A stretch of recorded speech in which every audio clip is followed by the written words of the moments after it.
This is a absolute bucket list dream come true for me. Oh, you're too kind. I admire you so very much. You're very, very lovely. Thanks so much. Thanks, girl. Okay. So, who's hyped? You guys ready? Energy. Okay. Ooh, look at my Sorry, parents my sitting back's right to you. there. They're all excited. Okay. Priyanka, you are a global icon. You have a career spanning over 20 years, multiple continents, multiple industries. You have over 100 million followers, authentic followers, I will also say, real followers, global followers, and people all over the world look to you for inspiration. You're the first South Asian woman to be a star of a US TV network, right? But after our conversation the other day, I realized I think America is just getting to know you. So the question for everyone who's here is, who is Priyanka? Who are you? I think I'm kind of trying to figure that out myself. And I think it's okay not to know. We spend our entire lives trying to figure out who we really are, and then we change. And then we figure it out, and then we change again. And I think that's the most constant, right? I'm constantly changing, constantly evolving, and I'm hoping that everyone's still curious about me as I keep doing that. So We're all very curious. I think we're all very curious. And I think kudos to you for taking on, I think one of the scariest things for me is the moment you stop growing and changing and evolving and ingesting information, I feel like life is really no longer worth really, what are you doing at that point? So congrats to you for expanding and coming here. So we're excited to have you. I meet and work with a lot of very high profile people in entertainment and beauty. And one of the things I notice is the lack of female leadership in the executive chair, in the executive seat, in the chairman, the board. And the reason I really, really was intrigued about you was that I met you through your manager, Anjula, who is a powerhouse. And I was wondering, you surround yourself with women, you invest in women, you are expanding your portfolio in female-founded companies. Tell me, you mentioned something the other day that when women are pitted against each other in any industry, that everyone loses. And so that's such a wise and evolved way to think about things. Tell me how you've come to realize that at such a young age.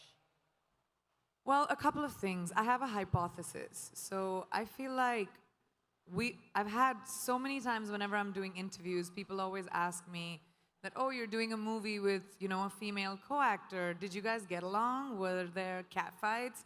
But when it comes to boys, they say, oh my gosh, that looks like a bromance and everyone got on so well. So I feel like over time, because women had the lack of opportunity, we were pitted against each other because there were only like 5 opportunities, like 5 places a woman could be hired. And so we were elbowing each other out to get to that one spot. So the crux of the problem is the lack of opportunity for females. And the more opportunity we create for each other, the more sisterhood will grow. We're 50% of the world's population. That's right. We need to be represented in every field like that. We need to be empowered by each other, by the people who are in positions of power, by putting us in positions of power. So I realized many, many years ago that the more I champion women in my own small way, maybe I'll be able to create a world around me at least where, women run the show, because we kind of do it really well. We just aren't given the opportunity enough, Yes! Good. It seems like everyone agrees. I'm glad you guys agree. I like a feminist crowd, male and female. Because you know what feminism is? Tell us. Feminism is when you fight for the equality of everyone, not just women. I agree. I think that that doesn't get a little bit of a clap. That's everyone. No. That's including animals. That's including everything, Everyone. right? It's doing right. And I think that what the feminine energy in business brings to the conversation is we do have an innate ability to make, I think, really amazing choices if given the opportunity. And so that is so much about what BeautyCon is about, because this industry is on its way to becoming a $700 billion industry worldwide. This is huge. Wow. The economic power in this room is massive.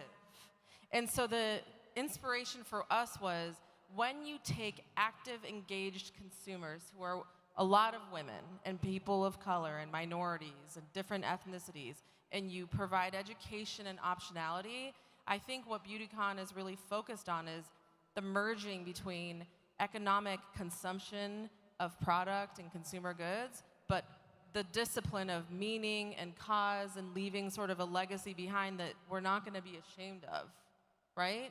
And so I know we share that same DNA.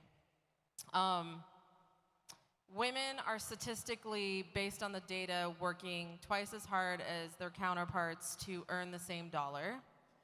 And this is an issue for me that everyone knows I'm very passionate about. And women of color are working 3 times as hard. Why is it that you think we're held to such higher standards? And what are those standards we're held to? So every generation of women somehow has to fight for the right of empowerment for the next generation of women. How many of you drive? Do you remember there was a time when women couldn't? Today, we don't even think about it because those women fought for us. So how many of us vote as females? Put your hands up. There was a time we couldn't. Now we don't even think about it. So we, as women, everyone in this room and everyone in this world has a responsibility to our future daughter, to our future granddaughter, to change the world in a way where they don't have to think about lack of opportunity. They don't have to think about diversity. Diversity shouldn't even be a conversation. It should be normal. When we look around this room, there's not one kind of person. I don't even see one kind of person in one row. And that's our normal. And that's the world we will create for our daughters, for our kids. We will create men that empower the girls around them. We will create men that respect the girls around them and create a legacy for their children going forward. And I think that's our responsibility, and we need to take that really, really seriously. We do. And I think, yes. Thank you. So, you got married recently. Did. I have a feeling there might be some... A lot of people who like marriage, huh? Yeah. Or at least mine. Yes. Well, you would have had to been hit by a truck last year. Like, I felt bad for everyone that had anything to launch that week. Because there was nothing in the news, both digital, media, traditional, and so there's some, I would imagine there's some Nick Jonas fans here. That's what I figured.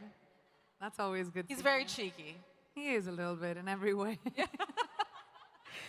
And it was huge, right? This was this huge wedding. It was very traditional. It was very beautiful. But it was a ritual of ceremony that was both Christian and Hindu. And I don't know that the worldwide press had ever seen that before. A 4-day ceremony, 2 receptions. I mean, it's just a massive, right, 3 days, 2 ceremonies, and 4 receptions. 5. I can't help it. If anyone, okay, if you are South Asian or if you know someone South Asian, you understand that our parents, thank you, you understand that when someone gets married, everyone in your life needs to be a part of it. Everyone from before, everyone from after. And also everyone you've also never met. Everyone you've never met. Not even me, know. But everyone my mom knows, my parents know. It's like their friend from 50 years ago that they haven't seen, but their cousin's in town. Like, they're all coming. So because I put a full stop on how many people were invited at our wedding, which was just 180, which is really, really small for an Indian wedding.